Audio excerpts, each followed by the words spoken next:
And we're back, folks. We are working on the new to me Jaguar X358 Vandam Pla.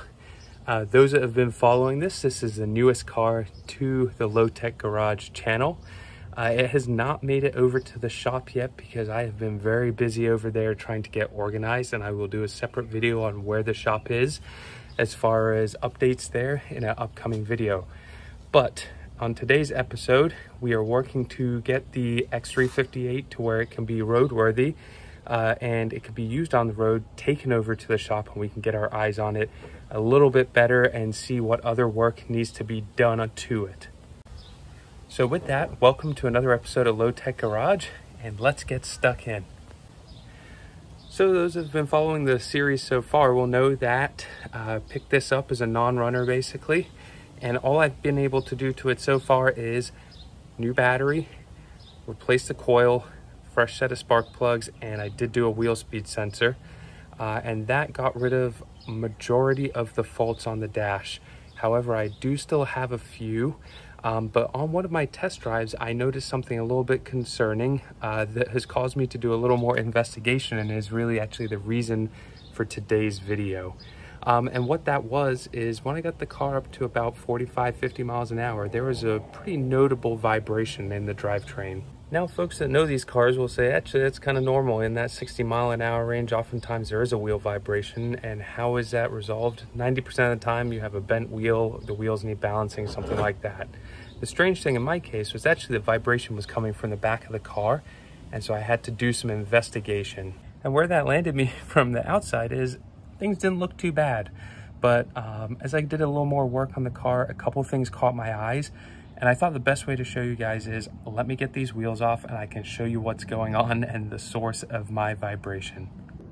And that would be why I have the car lifted up, and we're gonna get these wheels off so we can see what's going on.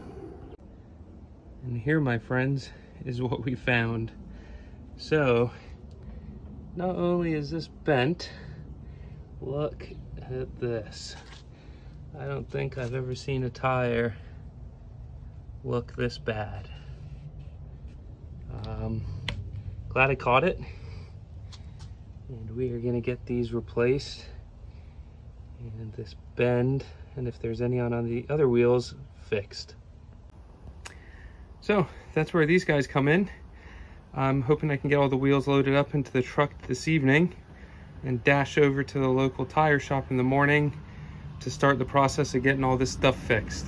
So as we always say, fun with old cars. You know, I thought this one would be a little easier. I know my way around this platform pretty well, but they all have their own surprises. So I'm gonna go get these wheels loaded up, and I guess we'll check back in once I've got them old tires off. Hopefully the wheels unbent, new tires mounted.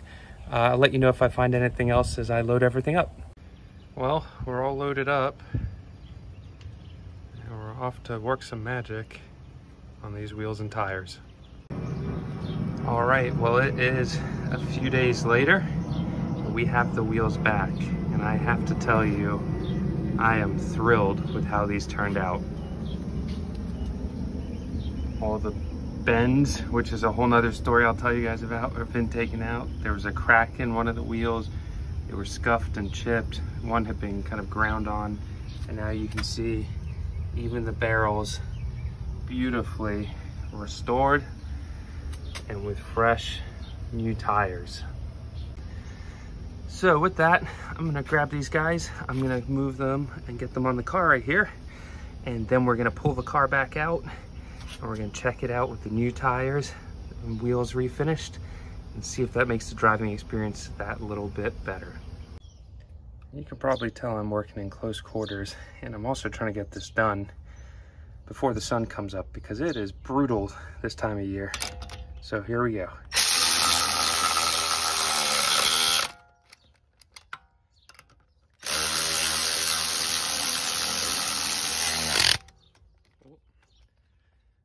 Destroy the wrist.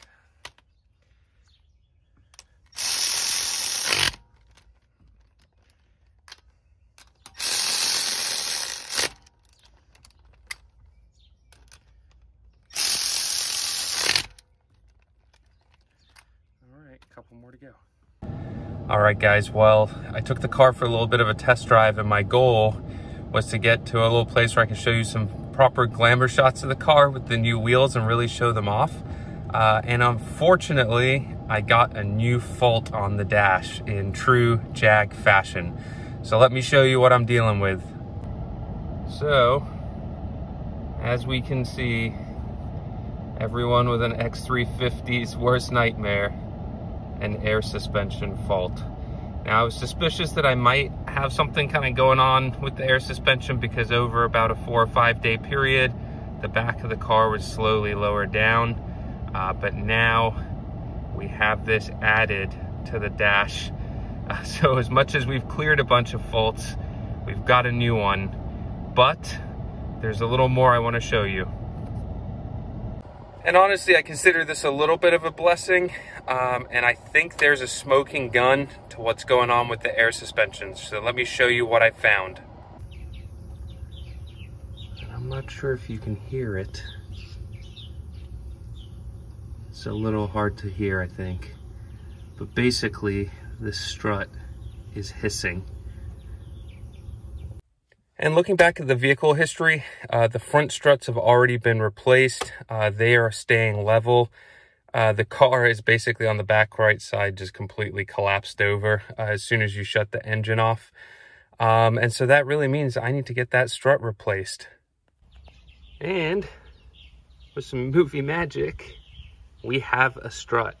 Huge thanks to Joe for helping me with this. He really pulled through, and I actually managed to meet him same day as I found that I was having this issue, and he had one rear strut. So I figured this is going to be a little longer video now, but I am going to show you how to actually replace this strut on the car and really keep my fingers crossed that this means we can finally get the car on the road mechanically and get some miles on her. And again, huge thanks to Joe. You really saved my hide with this one. And because of my previous X350, I've done quite a few of these air strut replacements, so I can show you how to do it. It's not too bad, especially with the rear ones. So I'm gonna get started and show you the process. And step one is gonna be taking the whole trunk liner assembly apart. In this case, we're really focused on this back right area. I am kind of tempted to take it all out, mainly because this has definitely been apart by someone before and not put back together correctly. So it'll allow me to fix that at the same time. So I'm gonna get started with that. So back in the corner here and here, we have 2 T30 screws, which I just took out. And then I'm gonna kind of use this guy to lift the whole thing up. See if I can one-hand this, but the whole floor section comes out. And then on this back section, if we come here, there's another Torx on this side and another Torx on this side.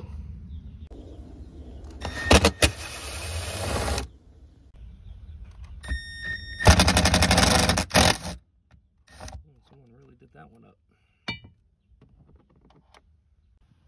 And don't forget these little clips. See if they'll come out.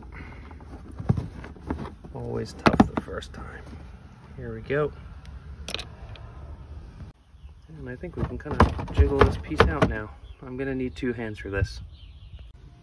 And now if I recall, you can kind of tease this big piece out. There she comes.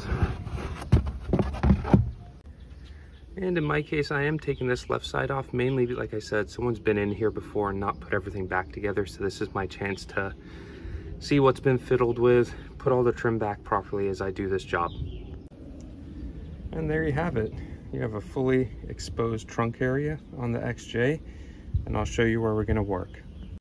And that involves this little piece of foam here that just lifts off. And this is the top of our rear air strut. And this is the other side. I am gonna check these little air fittings just to make sure they're not leaking while we're in here. And at this point, I would definitely recommend disconnecting the battery. Just sometimes the air suspension gets kind of bent out of shape. and this will really help you mitigate the risk of that happening. So I'm going to disconnect that now, and then we can start unplugging stuff. So we got the battery undone here, and I did jack the car up. We're going to come over here, and you can kind of squeeze this guy and unplug it from the top of the strut. And then I think these are 13 or 14 mil. And we got to get this little air line out here as well. And from a hardware perspective, this is the only other bolt we have to undo, and then it's just wrestling this thing out. And this is a 13. I forgot my power tools today, so we're going to be doing this by hand. So I'll be back in a minute once these are out. And I got 2 off. I'm leaving these ones just on here for now, just to locate it. Once I get that big bolt out underneath, I'll undo these and we'll try and wrestle this thing out. And a 21 millimeter and a breaker bar seems to be the weapon of choice, so let's give this a go. Well, I did it. I remember this being kind of long, so I got a little ratcheting to do here, but we should get this bolt out soon. We can play wrestle the strut out. And there she is. That came out surprisingly good. I think trying to get the actual strut out might be a little bit different. And with taking the top nuts off, it kind of dropped down pretty easy. I'm just having some interference back here. So I'm going to take this strut rod off. It's just a single bolt, and then I think the whole assembly will come out the back. So I'll kind of show you once this thing's removed. It's just a 13 and a 14 to take the bolt off that's right here. Okay, so I removed the bolt. It's actually a 13 on the top and a 15 underneath, but now I should be able to do that.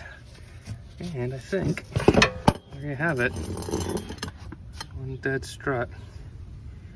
This kind of looks like a cheap reman already, so maybe best that we're replacing it. So as you can see here, it's a little hot, and been a little stranded with the car with the suspension issues, not being able to drive anywhere, but I think we're getting close. It's about to rain too, so I'm gonna try and scramble here, bust out the new strut. I'll show you what I'm working with, and we're gonna see if we can slide it back in the car here. But as you can see, it's not really many bolts, and the steps to actually remove these is not that difficult. So as much as it's a headache, I've certainly removed struts and coil springs that are way more difficult than this. So with that, let me pull out the new strut. I'll put it side by side with the old one, and let's get this thing installed. All right, well, here's the old one, and here's the new one. This is an R-Knot brand. A lot of people swear by these. One compromise is it does not have the CATS suspension. In my case, basically my car already has 2 R-Knots up front, so putting another R-Knot in is not a big deal for me. Because the CAT system was already compromised, but it keeps the car on air, and everyone kind of says these are a quality replacement. They're certainly not cheap, and again, thank you, Joe, so much for your help with this, especially last minute. So let's get this thing installed before the rain comes. All right, well, a little movie magic again. My neighbor came over and helped me just get these nuts started. But here's the R-Knot strut poking up, and here it is dangling down. I guess I got a little overspray from the previous owner's project on it, but I don't think that's gonna mess with the functionality. And this is the part I remember this a bit of a struggle, getting this compressed enough to go in its hole. So I'm gonna work on that now. All right, guys, well, it's about in. Get my breaker bar here. And we're gonna do some elbow torque, which I'm sure a lot of you guys will be screaming at me for, but just remember the control arm's aluminum, so don't get too crazy. But for now, for our test drive, that should do. And I think it's all back in there. I did off camera get this guy back in. That's definitely the way to get the strut out. And yeah, let's get a wheel on here and see how she does. All right, so let's put the battery back on. Shove that down nice and good. Crank this up. All right, well, things got a little dicey in between the rain, but I was determined to get this finished. And so let me take you over here and show you what I'm working with. I was really hoping to show you guys the car raising up because that's always fun to watch. But it was a little too wet at the time. But here you have it. She's sitting all right on her new strut, which is really promising. So I'm gonna take it for a test drive around my neighborhood, see how it behaves, and yeah, maybe after all I'll be able to get you guys some glamour shots a little sooner than I thought after all of this. All right, well, we're going for a test drive and getting up towards 50 miles an hour. And really the vibrations I was feeling from that damaged tire are gone. And also, the eagle-eye viewers might notice that my air suspension fault has been fixed as well. So I'd say that's pretty successful, and it gets me a little bit closer to getting some real miles on the car and yeah, bringing it back to its former glory. Well, I tell you what, a new set of tires and unbent wheels have made a huge difference on the Vandam Pla. I now have no more wheel vibration, and especially that almost thumping feeling I had from the split tire that I found on the car. All those kind of sensations have been eliminated from the car, which is awesome. Obviously meaning it is now safe on the road and I can get some real miles on the car. And also that new strut I put in has eliminated the air suspension fault that came up on the dash, as you just saw. And the car is maintaining its ride height, which is a huge, huge win. So I think that's where we're gonna wrap it up for today. So to recap briefly, we got the wheels off the car. We had them unbent. We had them welded in some cases. I had them refurbished back to their factory silver color. A brand new set of tires put on the car, and took some time to replace a faulty air strut in the back with a good R0 brand. And now the car is that one step closer to being the beautiful and awesome Jag that it was when it left the dealership in 2009. So there are some more things that I need to do to the car mechanically, and I'm certainly gonna share that with you. And I've stumbled across a couple of things while I was digging around in the suspension that I'll share in another episode as well. So be sure to follow along for that. But we are really starting to get there with this car that I bought as a non-runner just a few weeks ago. So thanks so much for watching. If you are new to the channel, please consider subscribing. If you came here because of the Jag content, there's gonna be plenty more of that to come. Even though I just said that there's just some mechanical items left on the Vandam Pla, there's a whole slew of cosmetic upgrades that I want to do to really bring the car back to its former glory. So there's gonna be plenty more content on that. And then if you've seen our muscle cars, and we have this one back here as well that we're gonna be getting stuck into soon, please consider subscribing and really coming along for the journey with us, where I can share with you exactly what I'm doing on all these cars and what it takes to maintain them and really bring them back to their former glory, like I was saying earlier. Until next time, thanks so much for watching.